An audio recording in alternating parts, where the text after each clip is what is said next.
Morning, everyone. You know, a few years ago, right around this time of year, middle of Holy Week, I was talking with my son, Andrew, and he was telling me how much he was looking forward to Easter that year. And this was a time in his life when he was not going to Mass on a regular basis. So I was thrilled, right? I played it cool. I didn't want to, get too excited and ruin the moment. Right? But I said to him, well, me too. I mean, I love Easter. I mean, especially the Easter Vigil. The Easter Vigil, I think, is the greatest Mass of the whole year. And I asked him, what is it, Andrew, that you're really looking forward to the most about Easter? And he said, well, I'm going to have a big bowl of ice cream. Yeah, of course, he gave up ice cream for Lent, right? And Easter was the finish line. And I realized, well, the apple doesn't fall far from the tree, right? Because I gave up ice cream for Lent, and I'm having a big bowl of ice cream on Easter. But that's not the focus. The focus is Jesus. The focus is my relationship with Jesus. And 6 weeks ago today, on Ash Wednesday, we began this Lenten journey. And today, Holy Wednesday, is the last full day of Lent. Now, Lent does continue tomorrow, but it ends at the Mass of the Lord's Supper, when we begin the Paschal Triduum. So 6 weeks ago today, on Ash Wednesday, we began this journey as we were reminded that we should turn away from sin and believe in the gospel.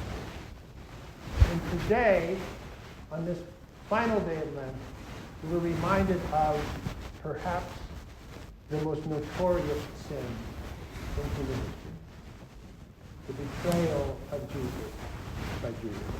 Judas, who was one of the 12, one who was chosen by Jesus to be one of his closest friends, was there for all of the miracles, all of the teaching. When Jesus sent them out 2 by 2, Judas was among them, representing Jesus in the community.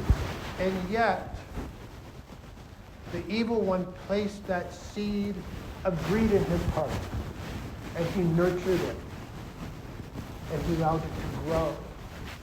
And he allowed his greed, his desire for those 30 pieces of silver, his love of money, to be greater than his love of Jesus.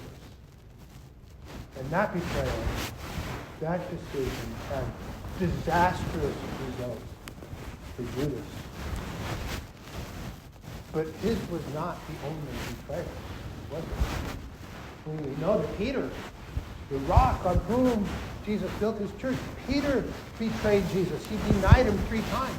We know that all of the other apostles, except for John, betrayed him. They abandoned him in his hour of need, hid in an upper room.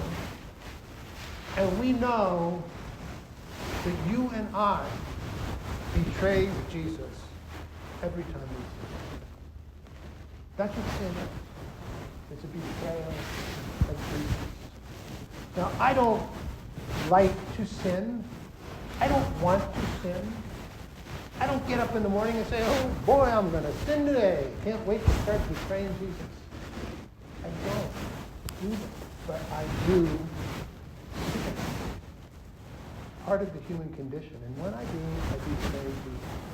But one of the greatest gifts of the Passion is the prayer that Jesus makes on the cross. In his greatest hour of agony, moments from his death, he prays, Father, forgive them, for they know not what they do. And he's not only talking about those Roman soldiers who executed him. He's talking about his closest friends, the apostles who betrayed him, who abandoned him. And he's talking about you and me when we sin, when we betray him. Father, forgive them, for they know not what they do.